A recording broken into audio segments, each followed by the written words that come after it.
আসসালামু আলাইকুম। Imo number publish হয়ে যাওয়ার কারণে আমরা অনেক সময় অনেক ধরনের বিপদের সম্মুখীন হয়ে যাই। বিশেষ করে প্রবাসীরা সবচেয়ে বেশি এটার বিপদের সম্মুখীন হয়ে থাকি এবং মেয়েরা তো হয়েই থাকে। তো আমরা প্রবাসীরা সবচেয়ে বেশি হয়ে থাকে এই কারণে কিছুদিন পর পর দেখা যাচ্ছে কি ইমো হ্যাক করে তারপরে এই অনেকজনের কাছে আত্মীয় স্বজন বা পরিচিত বন্ধুদের কাছে টাকা চাচ্ছে, টাকা নিয়ে নিচ্ছে।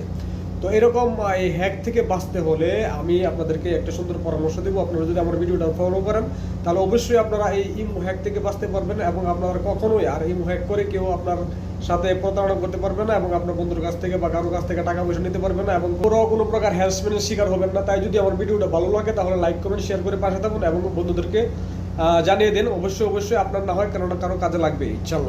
জন্য প্রথমে চলে যাবেন আপনার মোবাইল থেকে ইমো অ্যাপে ট্যাপ করে দিবেন। এখানে ট্যাপ করে দেওয়ার পর এখানে প্রোফাইল পিকচারের উপর একটা ট্যাপ করে দিবেন।